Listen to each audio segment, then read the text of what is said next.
Hello and welcome to online study best plus. मैं हूं अमित शुक्ला। कल हमने जो वीडियो बनाया था उस पे सेपरेशन ऑफ पावर पे, उसमें से चूंकि 20 मिनट का ही वीडियो बना सकते थे तो कुछ पॉइंट्स रह गए थे, वो इस हम सेकेंड पार्ट में से हम कंप्लीट कर देंगे। तो जैसे कि सेपरेशन ऑफ पावर का इंपॉर्टेंस क्या है, एक पिलर ये रह गया था और दूसरा ये कि सेपरेशन ऑफ पावर से रिलेटेड अगर हमको माइक्रो डायग्राम्स बनाना है, कि डेफिनेशन के जस्ट बाद आपने देखा होगा कि बहुत सारे टॉपर माइक्रो डायग्राम बनाते हैं, तो माइक्रो डायग्राम भी हम बना सकते हैं, है ना। यानी कि उसको हम फार्मूला के रूप में भी लिख सकते हैं, माइक्रो डायग्राम भी बना सकते हैं। तो इस टॉपिक पे हम जानेंगे सेपरेशन ऑफ पावर का इंपॉर्टेंस क्या है, उससे रिलेटेड माइक्रो डायग्राम्स क्या हो सकता है, इसके अलावा स्पीडी जस्टिस के लिए और क्या हम कर सकते हैं या क्या किया गया है। तो ई कोर्ट्स रिलेटेड जो हमारा फ्लो चार्ट है उसे हम देखेंगे, और जो इफेक्टिव जुडिशियल सिस्टम है या जस्टिस डिलीवरी सिस्टम है वो कैसे इंश्योर कर सकते हैं और उसका फार्मूला क्या है। जुडिशरी के इंडिपेंडेंस के लिए क्या कुछ प्रोविजंस हैं अपॉइंटमेंट से लेके, तो हम वो जो चारों जजेस केस है उनको एक बार में देखेंगे। तो इसमें दो चीजें हमको पढ़नी है, सेपरेशन ऑफ पावर्स रिलेटेड और जुडिशरी के इंडिपेंडेंस रिलेटेड। ठीक है, तो आइए देखते हैं। बाकी चीजें हम पिछले वीडियो में पढ़ चुके हैं, इस वीडियो में हम जानेंगे सेपरेशन ऑफ पावर का फार्मूला और उसका इंपॉर्टेंस।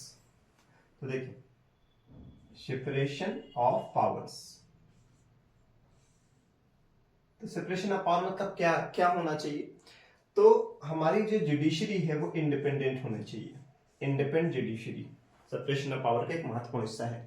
दूसरा, हमारा जो लेजिस्लेशन हो बहुत इफेक्टिव हो, है ना, इफेक्टिव लेजिस्लेटिव, और जिसको कार्य करना है, जिसको एग्जीक्यूट करना है, दैट इज एग्जीक्यूटिव, उसको अकाउंटेबल होना चाहिए। तो accountable executive.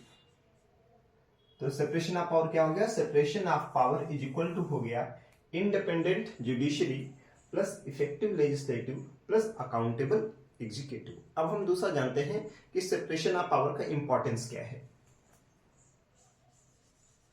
Importance of separation of power,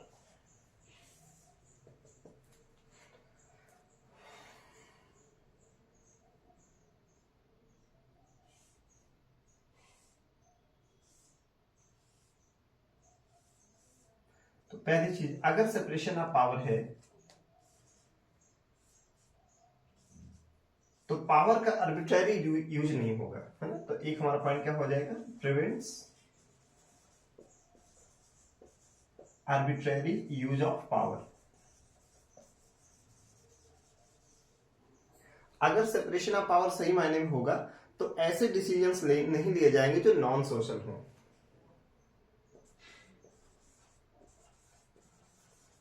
prevention of taking non social decisions. ठीक, अगर सेपरेशन ऑफ पावर होगा तो उसका एक और फायदा क्या होगा, it acts as a deterrence to all organs of the government. भी सबको मैंडेट क्लियर है कि किसका क्या मैंडेट है, किसकी क्या अथॉरिटी है। तो अगर सेपरेशन ऑफ पावर होगा तो जाहिर सी बात है कि ये एक डिटरेंस की तरह कार्य करता है कि कोई भी बॉडी, कोई भी ऑर्गन दूसरे ऑर्गन के डोमेन पे जाके इंक्रोच ना करे। इसके अलावा क्या होगा, डिस्पोटिज्म को ये समाप्त करता है।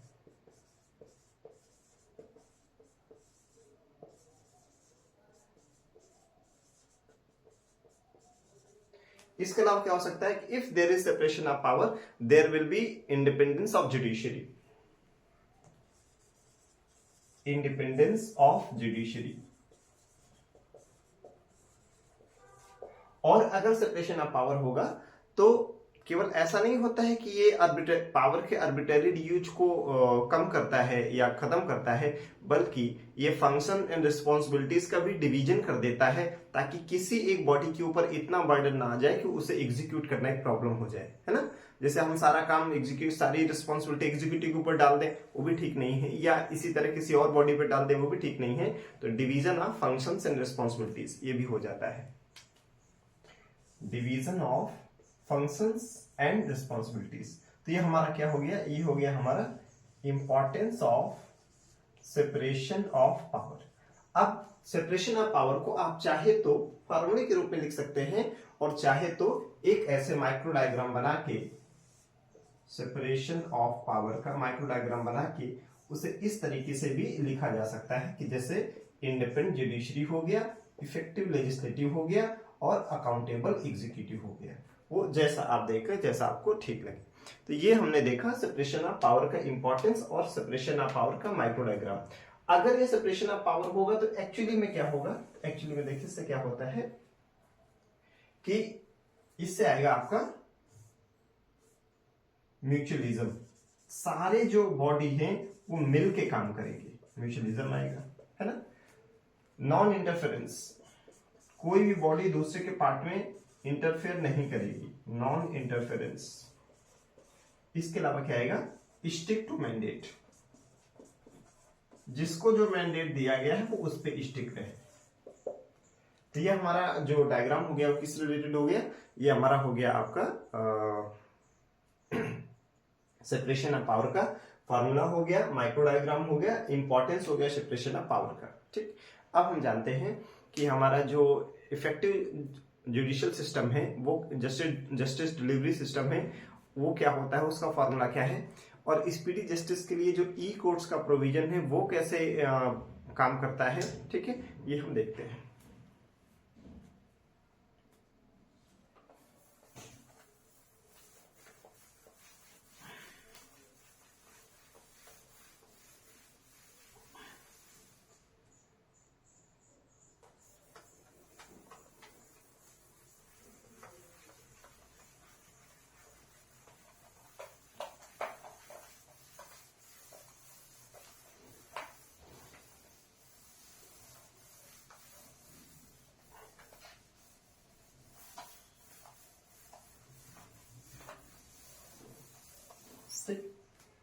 तो हम देखते हैं इफेक्टिव जस्टिस डिलीवरी सिस्टम कैसे काम करता है। तो उसका पहला चीज हम क्या देखते थे, पहला चीज देखते थे उसका फॉर्मूला क्या है।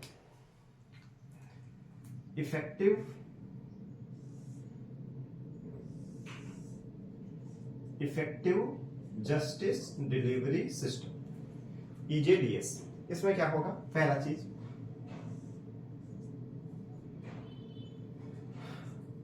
जुडिशियल इंडिपेंडेंस, जुडिशरी का इंडिपेंडेंस होना चाहिए।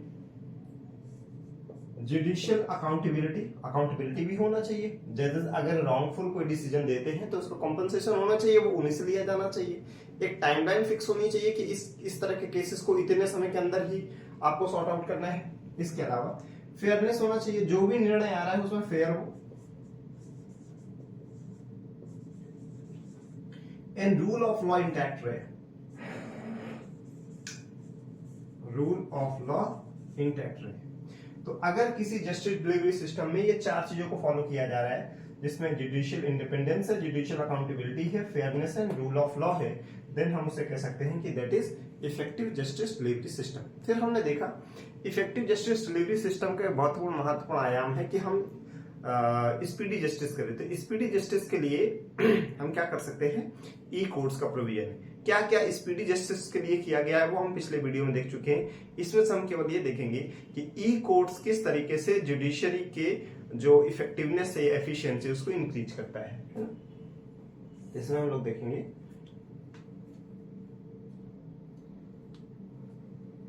Benefits of E courts.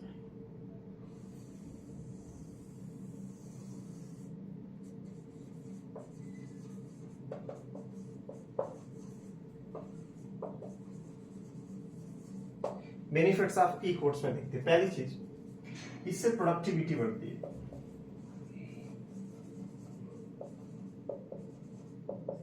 इससे प्रोडक्टिविटी बढ़ती है। प्रोडक्टिविटी क्वालिटी वाइज भी एंड क्वांटिटी वाइज भी।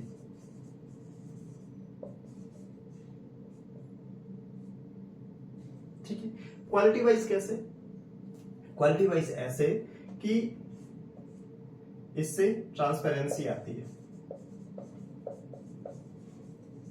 इससे एफिशिएंसी आती है,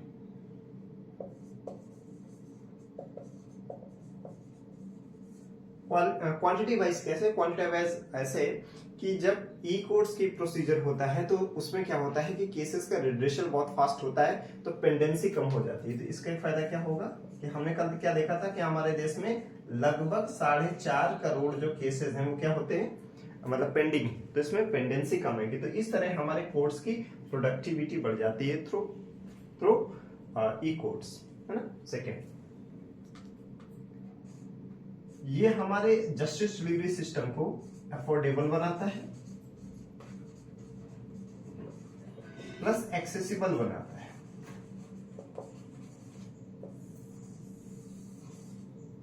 अब अफोर्डेबल कैसे, देखिए जैसे आप ई फाइलिंग कर रहे हैं, केस का, आप इलेक्ट्रॉनिक वे में उसको केस फाइल कर रहे हैं, तो आने जाने का आपका भाड़ा बचा, और ये काम कहीं से भी किया जा सकता है, तो इसमें आने जाने का भाड़ा बचा तो अफोर्डेबल हो गया, और कहीं से भी किया जा सकता है तो एक्सेसिबल हो गया, है ना। तो ई फाइलिंग ऑफ केसेस। दूसरा, जब ई कोर्ट्स होता है तो जजमेंट आपको फास्टर स्कीम के तहत आपको इलेक्ट्रॉनिक वे में मिल जाएंगे, है ना। तो आप जो भी इंफॉर्मेशन उसको रिट्रीव कर सकते हैं, रिट्रीवल ऑफ इंफॉर्मेशन,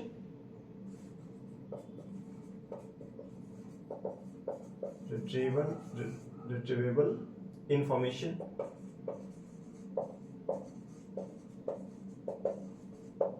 इससे सस्टेनेबिलिटी आती है। सस्टेनेबिलिटी कैसे आती है वो देखिए,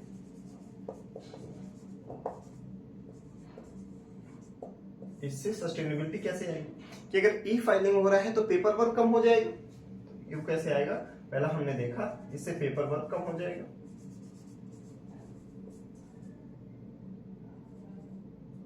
ठीक है नहीं। तो इससे हमारा पेपर वर्क कम होगा, तो इन्वायरमेंटली कहीं ना कहीं वो साउंड है। दूसरा, इससे मोबिलिटी कम हो जाएगी कि जैसे अब कोई गोरखपुर का आदमी अगर जाके दिल्ली में केस फाइल कर रहा है, तो वो जिस व्हीकल से जा रहा है, तो ऐसे बहुत सारे लोग अगर आना जाना कम हो जाएगा तो मोबिलिटी कम होगी, तो इससे हमारा जो कार्बन फुटप्रिंट है वो कम हो जाएगा। इससे मोबिलिटी कम होगी, अगर मोबिलिटी कम होगी तो कार्बन फुटप्रिंट कम होगा, कार्बन फुटप्रिंट कम होगा तो हमारे एनवायरमेंट के लिए वो साउंड होगा। फिर बेटर मैनेजमेंट,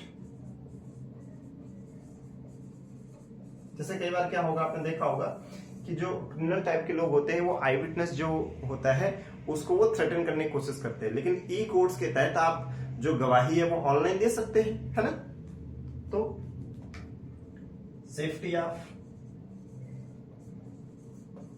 आई विटनेस, ठीक है। fearless